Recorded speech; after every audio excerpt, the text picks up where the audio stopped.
diviser la province. Diviser la province. Diviser la province. Voisin, toi tu as arrêté avec l'élevage? J'aurais appris que tu es devenu producteur mondial du coltan que tu voles chez moi. Tu as du sang dans tes mains. Tu es plutôt producteur mondial du génocide et du vol.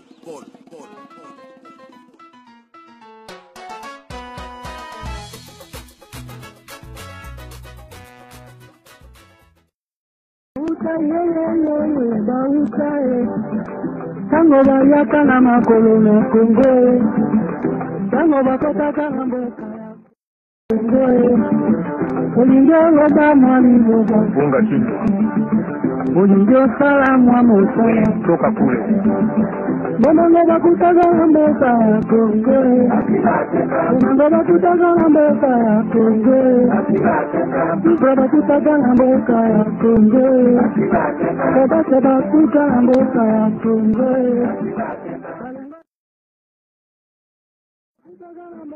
La chance a souri à ce peuple-là d'avoir pu avoir l'agence francophone des écolos qui ont réfléchi dans le sens de trouver des solutions aux problèmes qui sont récurrents au Nord Kivu. C'est ainsi qu'après leurs enquêtes, ils se sont rendus compte qu'il fallait nécessairement diviser la province. Ça veut dire ceux du Grand Nord, les Nandais, devaient rester chez eux parce qu'ils l'ont voulu ainsi. Ça fait longtemps qu'ils agissent de la sorte. En fait, si je dois parler de... Maintenant, nous voulons juste exactement formaliser les choses. Mais il y a très longtemps que cela a été fait par les Landais, par Julien Paloukou.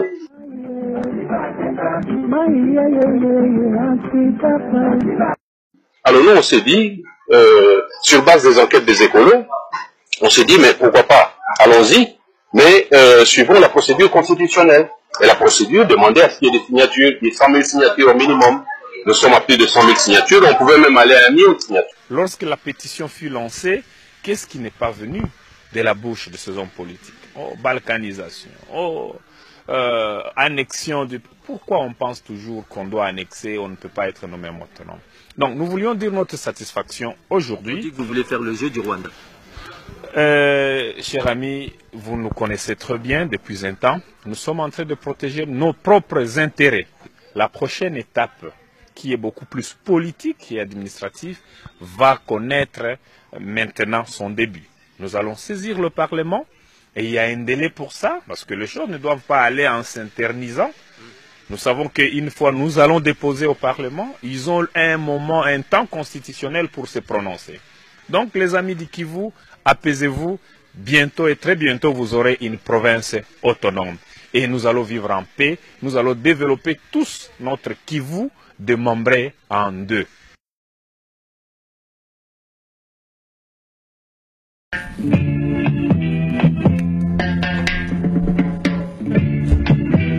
La vérité se dit sur Congo Net Radio.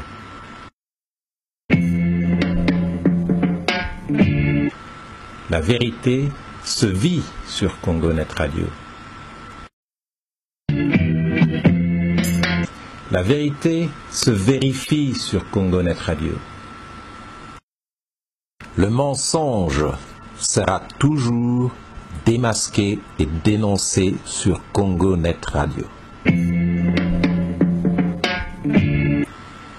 Congo Net Radio, c'est votre radio, la radio de confiance, la radio de référence, la radio de combat. Nous vous remercions tous, chers compatriotes, combattantes et combattants, résistantes et résistants, patriotes congolaises et congolais, d'être sur Congo Net Radio en direct, aussi bien au Congo qu'ici dans la diaspora, pour suivre cette émission. Pasteur Chabani, vous êtes connu dans ce combat depuis très longtemps. Tobé Ngarayo, pasteur du peuple, au Banda combat depuis Kala, mais Malamu, Oyeb Sanan Bande Bonabiso, Ozanani, Toyebi Kouta Kivu, mais il faut quand même tout Tunayo, Bandeko, Bayebi Ote, Baye Bayoma Walamu. Qui est pasteur Chabani? Merci mingi patriote Lambert Ngoy pour l'invitation tout d'abord. Et puis Nandenge Sengeli Toko Kako Lobela Lisusu Makambo ya Mboka. Ngai nazali nani? Nazali Soni Shabani. Nazali originaire ya Nord Kivu na zone ya Masisi. Na tangi ba classe na ngai na Kivu kuna école primaire na Manima ba zone mwa Ibele, Kasongo, Kindu, Kabambare, Kalima ainsi de suite presque Manima Mubimba. Na eko sala ba école secondaire na ngai na Goma, Beni, Butembo. Na sali université Toloba na Kisangani. IEC na Kinshasa, École nationale de finances na Kinshasa, na bandi musala kuna na mboka, naza marié, père des enfants, na tamboli presque na province, moi Ibele presque nyonso d'ailleurs ya mboka na biso kuna. Sima ya Mobutu Kokende, biso tozalaki parmi ba recrutés à liboso penza na makambo ya fudele wana. Mais il s'est fait que façon nanga ya komona makambo nazalaka corruptible était nazalaka pe très traité. Moi chance muke nazwa pa na Nzambe c'est que na batelaka kibomoto na ngai makasi personnalité na ngai je préfère na la nzala mais naza na problème na mutu pe na Nzambe te na préféré na tambola makolo atako batu nyonso bazotambola na ba avion. Mais ce qui est un modèle moko mabe nazakana kimia soki naza ou mi reprocher le komokote, raison pour laquelle alors que on était déjà au début na ba niveau penda supérieur ya mboka wana, mais comme salaki tango mulaite yango wana toyebana kite ndenge batu nyonso bayebana ka fulani azalaki boy, mais biso ezalaki penza na ebandeli mais ngana mona kete makambo koteka mboka eko simba penza ipa na ngai te.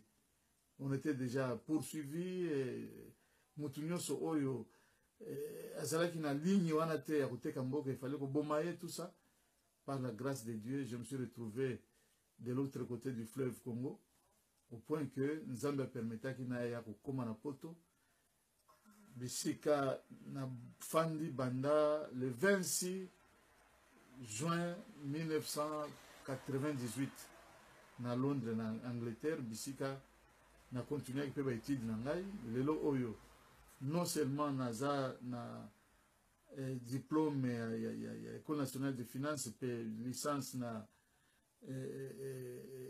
finance toloba na commercial, mais aussi nazali na licence na ba sciences politiques na relations internationales na Middlesex University na Londres. Bisika na fandi pendant 20 ans. Bisika tobane bundela mboka wana depuis 2003, 2004, 2005, 2006 tilelo. Voilà un tout petit peu ndenge nako mi présenter. Merci. Merci beaucoup patriote Shabani. Bon sikoyo toko tela dikambuto yela ki lelo la muzindo. Oyokaki omonaki pe video ya bandeko na biso na Nord Kivu basengi ba diviser province wana en deux pour ba groupe ethnique kuna bazobunda apparemment d'après ce que eux-mêmes disent likambo yango eza ndenge nini. Donc finalité na bango balingi ba diviser province mais toyebi que lokola batutsi baza derrière wana bakoluka eteni moko ya province wana ekoma république autonome ndenge pe bazali komeka na Sud Kivu. Yo outi kote kuna oza muntu ya Masisi oyebi région wana Kivu Mobimba, le grand Kivu comme nous l'appelons. Est-ce que vous pouvez expliquer sur le problème nini eza kuna? Ça c'est la première question. La deuxième question à Mounene. Tobunaga na kati ya diaspora. Biso nyonso tout le monde que le Kivu c'est le ventre mou du Congo. Makamu nyonso tout ya ba problème ya Congo mingi bandelaka kuna côté ya Kivu. Mais ceux qui sont dans la diaspora, tout le monde a un Kivu. On n'entend pas les Kivusiens. Hein? On entend les gens du Bas-Congo, du Kasaï, du Katanga et tout ça manifester pour le Kivu, pour sauver le Kivu, maintenir l'intégrité et un territoire national. Mais les Kivusiens, ils sont rares,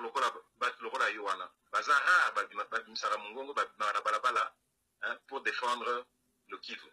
Voilà mes deux questions. Qu'est-ce qui se passe au Kivu? Il n'y a pas de leader, il n'y a pas de patriote. Et la première question que j'avais posée, situation à Kivu. Quels sont réellement les problèmes là-bas? Et pourquoi est-ce qu'on nous raconte qu'il y a des tensions ethniques qui font que Siko Bazo Senga va soi-disant pétition pour diviser Nord Kivu? Merci Mingina Motuna. Merci Mingina Motuna. Eza Mozindo Penza. Et je pense que c'est justement le problème de Sondé Angona. Pas si plus de 10 millions de Congolais bazoui pendant une vingtaine d'années. Et ça veut dire que c'est résumé dans la réponse et à double question Oyo Tikotuna. Et nalingi batuba fungola matoi malamu. Problème oyo tozali na yango ezali problème curieusement et malheureusement tango batu balobaka eza mindele ba occidentaux. Oui, mais surtout eza biso moko ba congolais. Et surtout encore plus, les gens battus à Kivu, autochtones.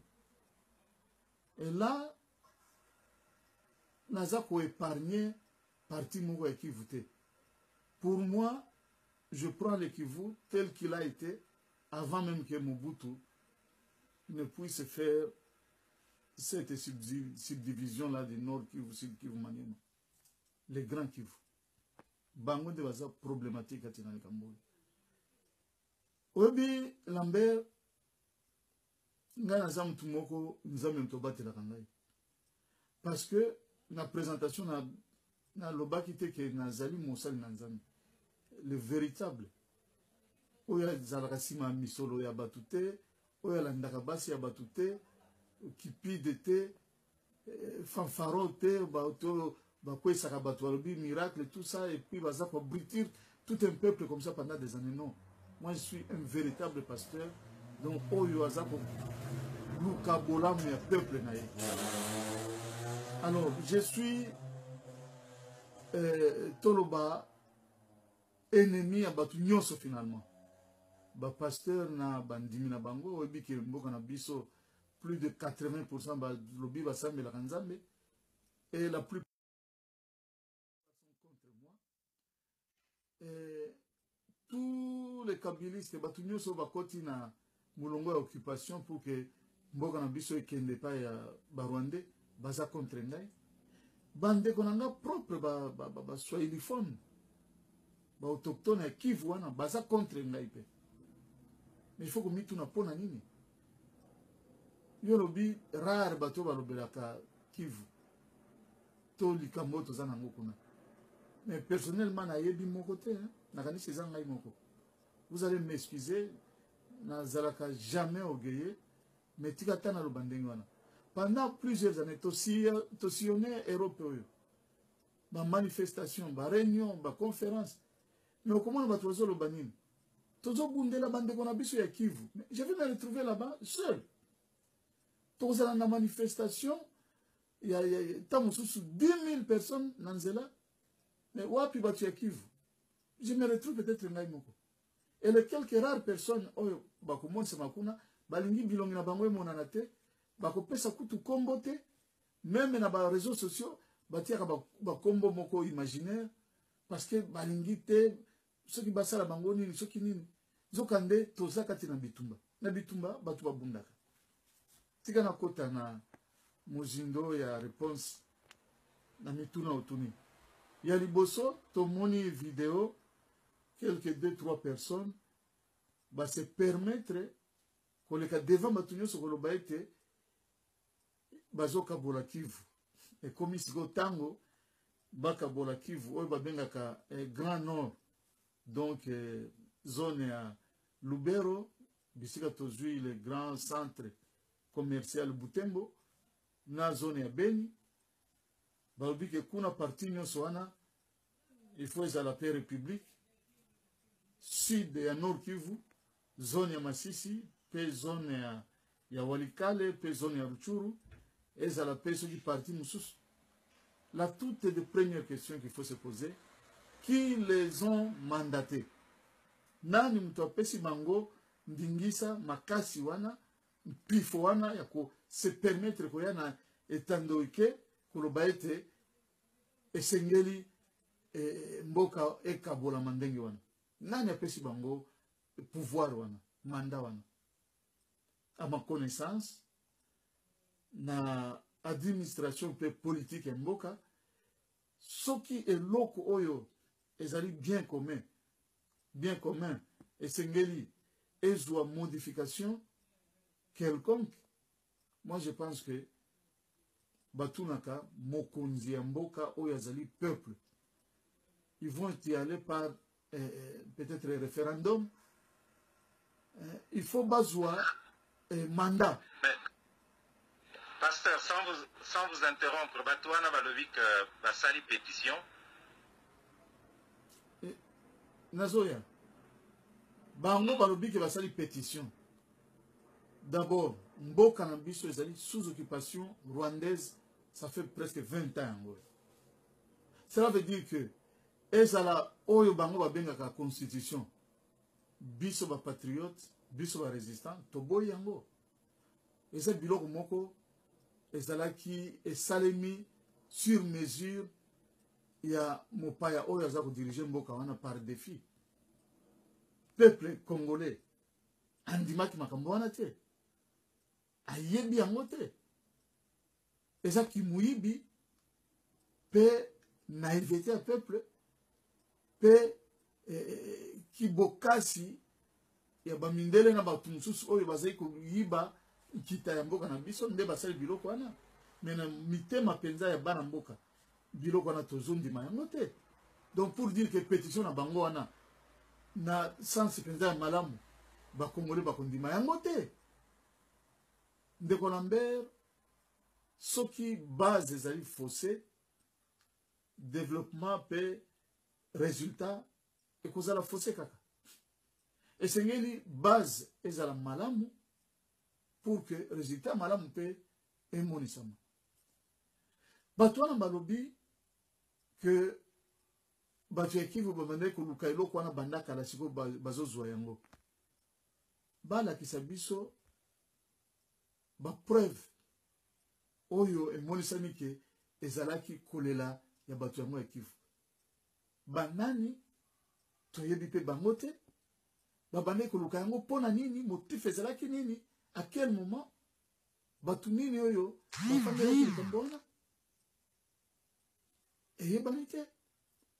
Nako rappele batu ke Azarias Ruberwa ndeko na ye Hippolyte Kanambe autaki konome ye il y a je sais pas combien d'années maintenant, 2 ans, chargé ya décentralisation. Donc mutu oyo akokabola penza mboka wana ndenge sengeli tobosana te ke problème ya ba ennemi na biso non seulement ezali kozwa kita mboka, non seulement ezali koboma ba autochtone et le faire remplacer par bandeko na bango oyo bautaka na frontière mosusu, mais ezali également ko affaiblir nanu Congolais nanu yemoko par de multiples moyens. Tango siko Congolais a comme affaibli, nde asala sikoyo sale besoin na yewana. Et pour le faire, Azarias Ruberwa azalaka à un certain moment vice-président ya République na Buzoba oba kineko sala kuna na Sun City, il y a 1+4. Et c'est là que vraiment Buzoba parce que ça n'a rien à rapporter dans le peuple Nabiso. Après, il y a un ministre nini. Pour y avoir Kabola Mboka, Moussala Zako Salande Angwana, finalité Nangonde Angwana. Batumi Bale Misatwana Tomoni na Bilili.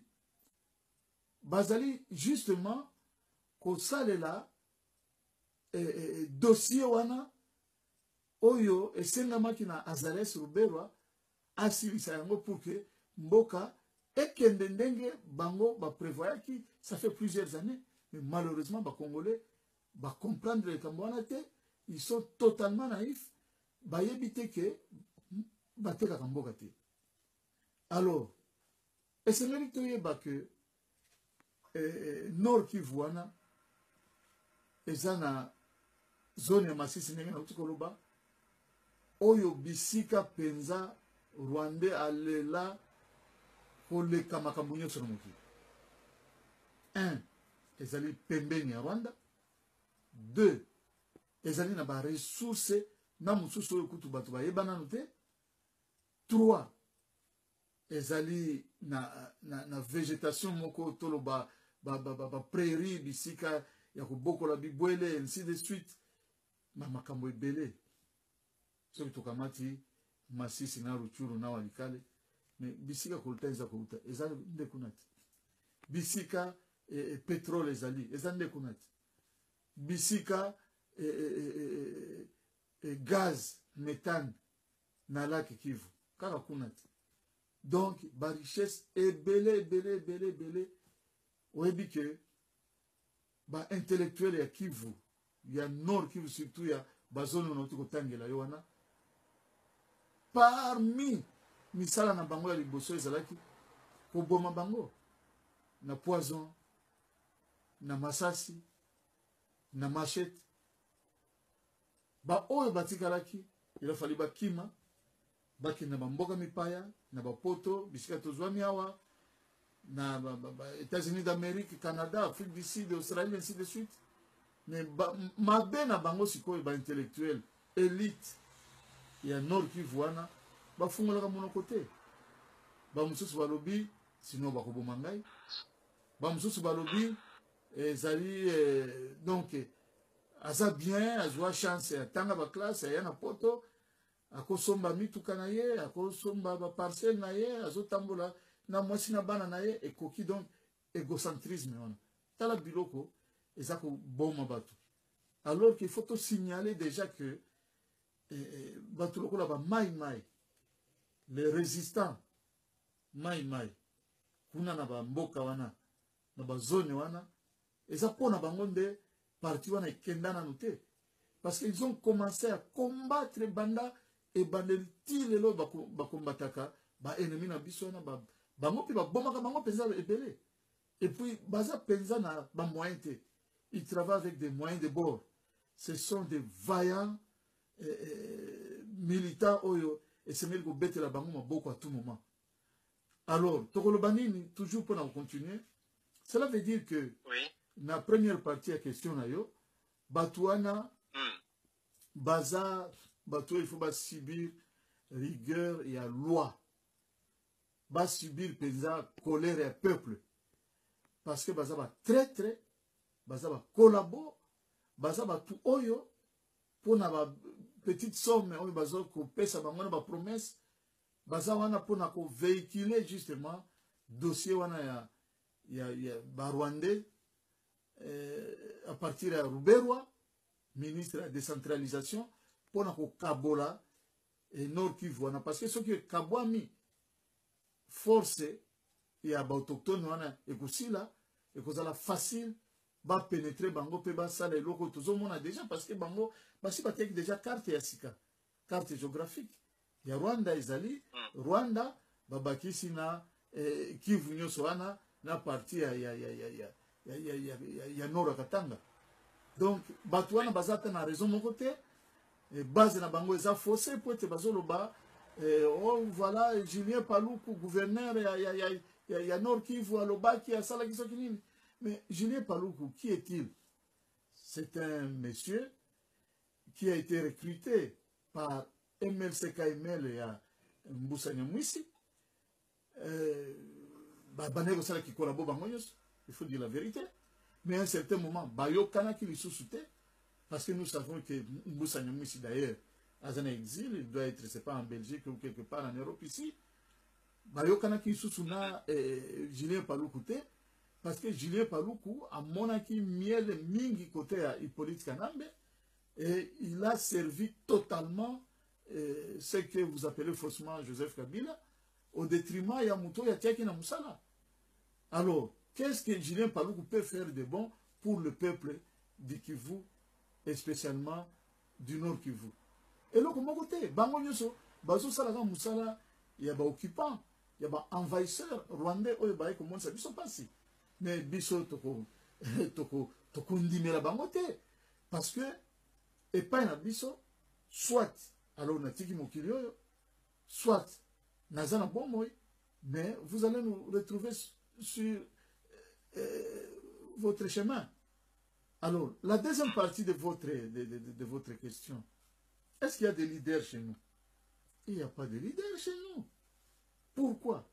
Parce que leader Azakaka, ou tout le monde a dit que leader, a tellement mis bosso à batou, a la cravate na veste, a bandi koloba bilobela na yewana, na bambongo bayi bakawana, a sali que, a sommet batu masanga, et puis a kamati micro à lobby. Non, c'est pas ça le leader.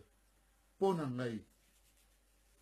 Leader d'abord, et où un mot anglais, to lead, verbe anglais, to lead qui signifie diriger. Or, ko diriger ponangai, et ça pour les canaux, biloko yongana nigi, na la kisabandeko, tona yo kisabandeko bazako landa biso. Un leader, et sengeli ayeba ke dimension ezali misa tutomine, et ali boso. Bien sûr, dimension il y a direction, co-diriger. Il faut avoir une vision. Il faut avoir une mutuazo la xanzela. Il faut avoir une mutuazo ko prévoir makambo. Azali ko informer peuple. Na likambo songolo ekoki koya to sala ndenge nini ngana moni boy tout ça ko mettre peuple en garde. Voilà leader et loko azako sala. Mais et pas na biso nani ametaka batu en garde. Nani mtu alakisaka malamu ke contraire à pas sur taza komona na ebiete. Deuxième dimension, ezali être leader et sengeli à se battre pour le bien-être du peuple naï. Cela veut dire que atala likambo itali sécurité de la population. Est-ce que la population est en kimia et pas na biso ba bomaka kolekana soso kolekana na ngombe na abattoir. Nani oyokaka azolo bela makambo ya ba exaction nyonso wana. Nani oyokaka ba bomi mutu ba uti ko tumba jeune garçon like kulula na Goma. Est-ce que yoka ki mutu moko o leader a ki vo alobeli makambo wana? Pas kolobela ngo en passant, mais kolobela ngo penza. Koyebisa biso akosala nini tout ça pona yango ba mesure nini azui et l'autre côté. Un leader na deuxième dimension. Donc, sécurité à peuple, santé à peuple, éducation à bana, travail, salaire adéquat, et ainsi de suite. Dimension ana izali, kola kisake mutoyo, aza leader. Mais, nani alobela makambo wana kuna ipana biso? Azate. Troisième dimension, ezali, oyo vraiment, esengeli, batwaye bake leader yeyo. Ezali, il y a compassion de Konangaï. Ezali, il y a amour pour le peuple. Cela veut dire qu'il se met dans la peau du peuple. Il dénonce le mal et met en garde ba ennemi na biso et surtout azo protéger le peuple wana. Bazana mamongo ebele kuna.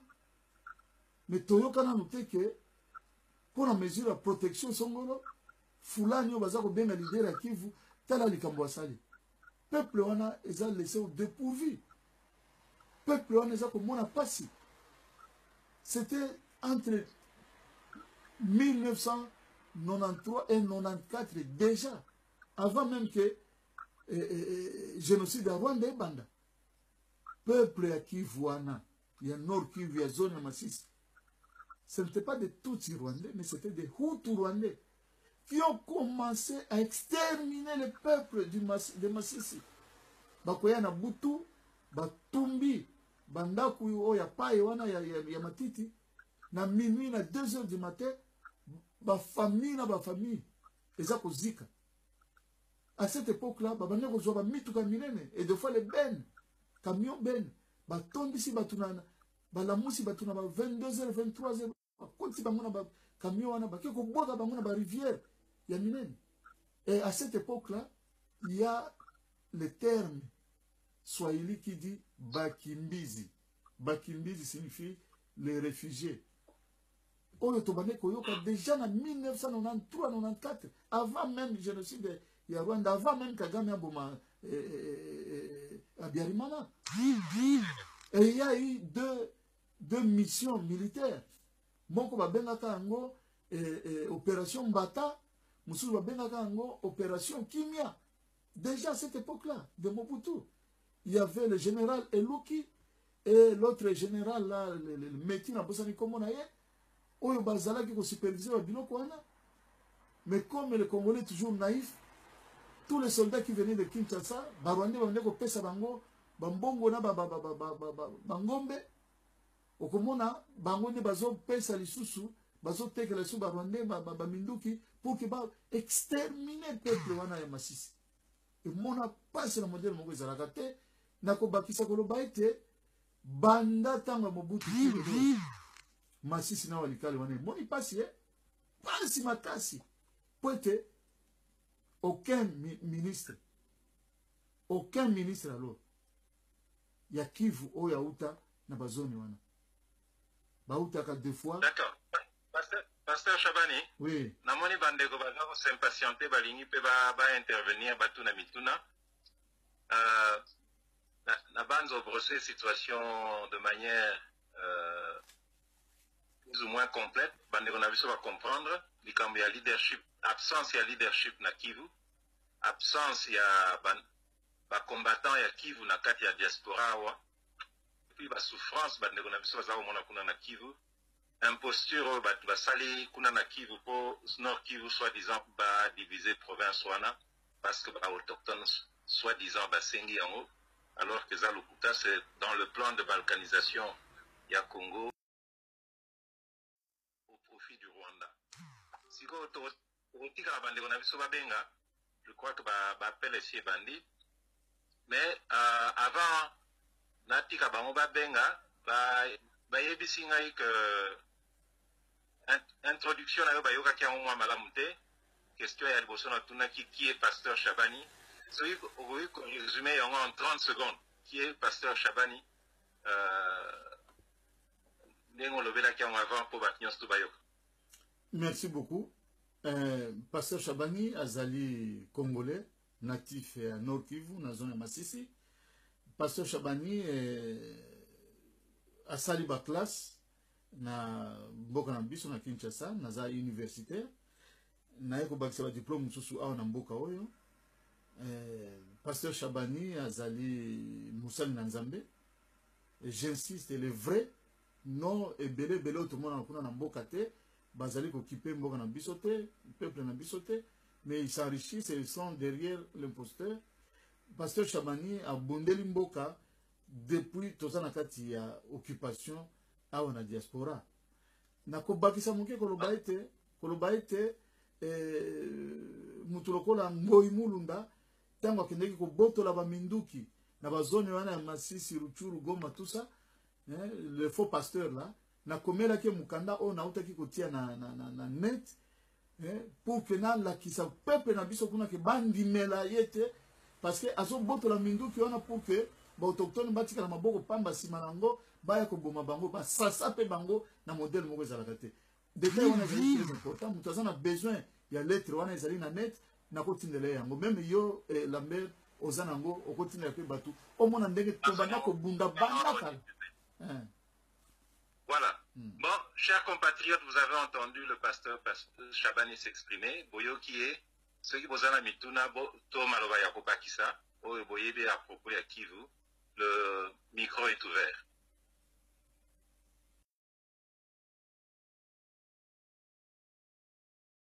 Merci beaucoup. Nous venons là de conclure l'émission avec le pasteur du peuple, pasteur Shabani, que vous connaissez tous, à Londres, un combattant de longue date, pionnier dans ce combat. Je peux en témoigner. Non seulement il a combattu dans ce combat pendant des années, il a aussi soutenu tous ceux qui étaient sur le terrain, y compris le héros national, Floribert Chebeya. Lors de ses passages à Londres, pasteur Shabani n'a jamais manqué de l'accompagner dans tous ses rendez-vous et de l'aider dans tout ce que Floribert demandait. Si je ne m'abuse, notre frère Floribert était un des rares Kivusiens à lever le ton à Kinshasa. Et il l'a fait brillamment. Et nous avons la fierté de présenter pasteur Shabani comme l'un de ses héros dans ce combat, parce que malgré toutes les attaques qu'il a subies, hein, il n'a jamais fléchi, n'a jamais baissé les bras, il n'a jamais laissé tomber le combat. Pasteur Shabani n'a pas écouté les sirènes de Kinshasa qui ont fait que beaucoup ont quitté le combat et sont rentrés servir l'occupation parce qu'ils avaient faim, parce qu'ils avaient froid en Europe.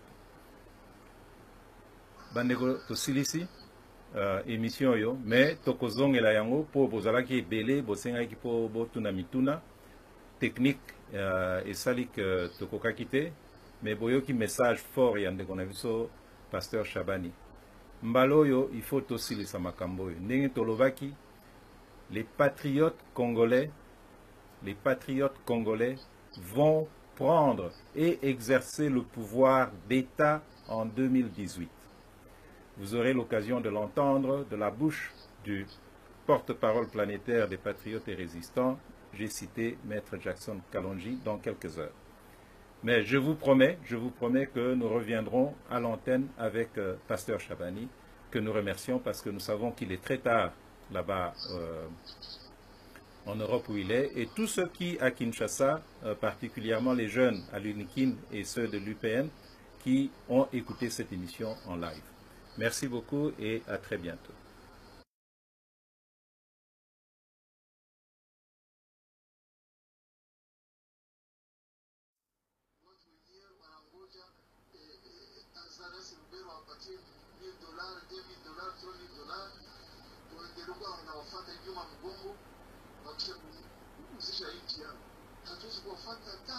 Wanasema ya kwamba Julien Paluku guverneur ya Nord Kivu ndio mwenye anawapatia njia juu aweze kufanya Kongo yenyewe watafanya. Julien Paluku ni nani?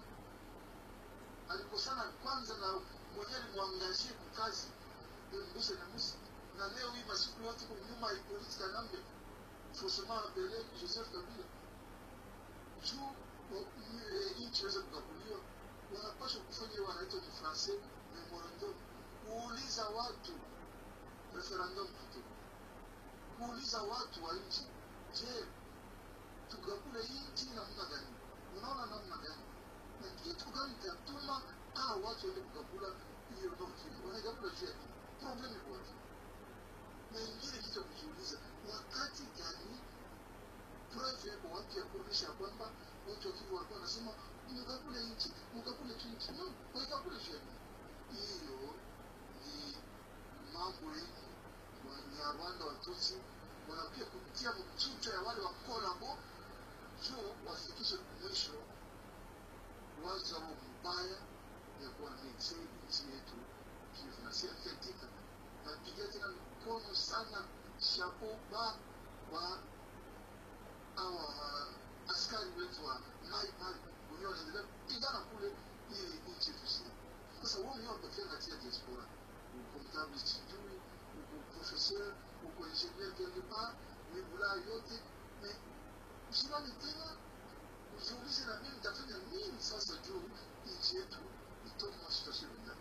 Tunapaswa kuungana mkono, tunapaswa kujiasosie, tunapaswa kufanya nguvu yote, wale waelemi wa kutandra kwamba huyo mtu wa Kivu mwenye alikuwa nekala sijue Cameroon, alikuwa nekala Afrika Kusini ama Belgique, anasimama mambo yanakuwa ingine sasa. Hawataendelea kutuua tu, hapana.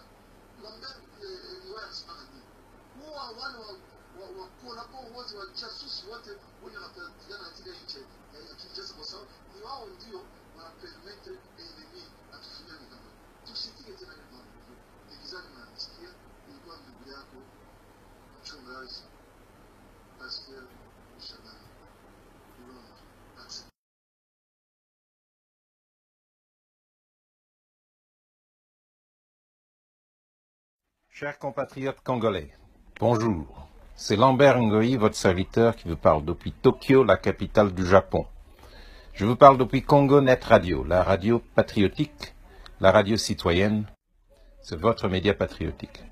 Chers compatriotes, décembre 2017, l'avenir de notre pays et l'avenir de nos enfants. Nous devons tous nous mettre en tête que le Congo ne sera sauvé que par les Congolais. Cette fois-ci, il y a unanimité sur le fait que l'imposteur Joseph Kabila Kanambe a trahi son serment constitutionnel, que le système qu'il gère est antipatriote. Chers compatriotes, nalobi boye, muyibi oyo aza na mutu ya mboka na biso, manda na ye esili. Lelo, manda na ye esili. Bino moko peuple congolais bopona. Topesaki bino gouvernement oyo ekokamba mboka ti na be élection. Gouvernement ane kozalaka na mission mibale kosala élection pe kobongisa social ya peuple congolais. Bana ya Congo, ba jeune, bana na biso baleki na biso bazangi misala. Biso abatovani na diaspora toyebi ndenge nini ya kosalisa mboka po misala emonana. Pona misolo ezali kobima na mboka na biso wana ezokende libanda, misolo nyonso tu wana ezonga topesa bana mboka Congo. Chers compatriotes, mes chers amis, mes chers frères et sœurs, l'heure du changement est arrivée. C'est aujourd'hui officiers, sous-officiers, caporaux et soldats, patriotes congolais au sein des forces armées de la République démocratique du Congo. Veuillez neutraliser immédiatement Joseph Kabila Kanambe et tous les collabos à Kinshasa. Topesa ki mot d'ordre kalaka, kanga ba collabo nyonso tuana. Chaque citoyen mutuna collabo na ye. Boyebi place bovandaka, bokanga bango. 2018, Congolais nyonso asima munduki. Boma collabo. Na 2018, mot d'ordre ezaka moko, boma collabo. Congolais nyonso asima munduki. Oza mobali oza elombe simba munduki. Bengana collabo. Bengana rwandais. Soki akimite, bomaye. Mes chers compatriotes, c'est Lambert Ngoyi, votre serviteur, qui vous parle depuis Tokyo, la capitale du Japon. Vous nous suivez sur congonetradio.com, congonetradio en un mot.com, votre média patriotique depuis plus de 10 ans. Merci de votre fidélité, bon courage, allons de l'avant. Debout patriotes, debout congolais, chassons l'ennemi.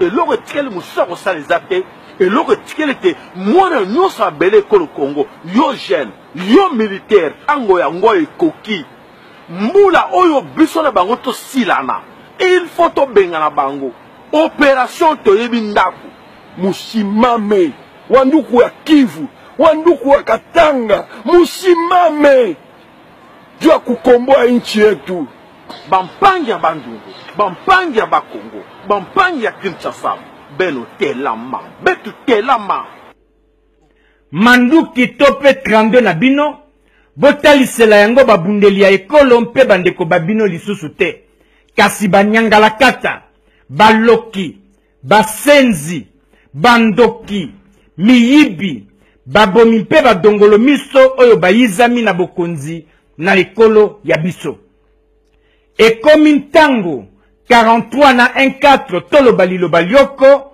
pona bomoko nde tokolonga. Maître Jackson Kalonji Mouchila, jurisconsulte. Je vous remercie.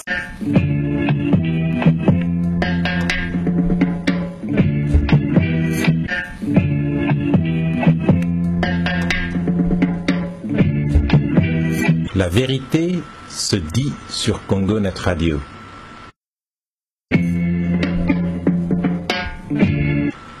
La vérité se vit sur Congo Net Radio.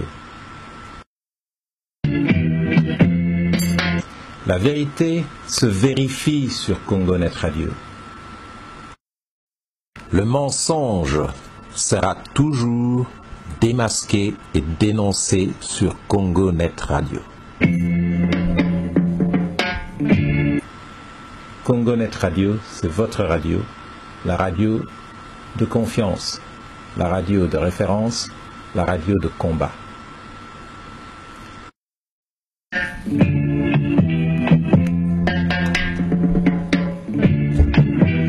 La vérité se dit, se vit et se vérifie sur Congo-Net Radio.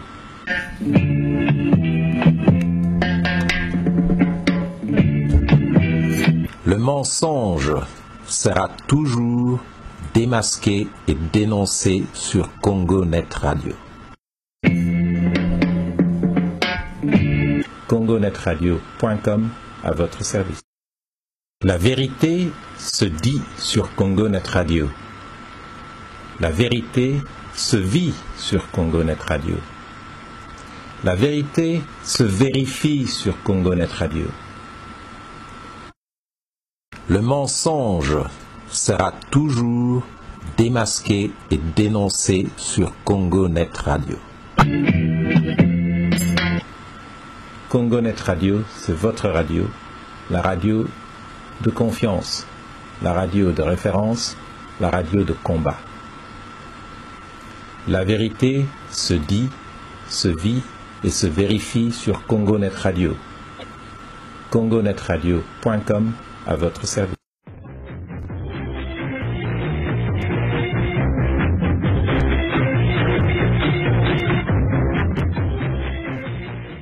Mesdames, Mesdemoiselles, Messieurs, bonjour.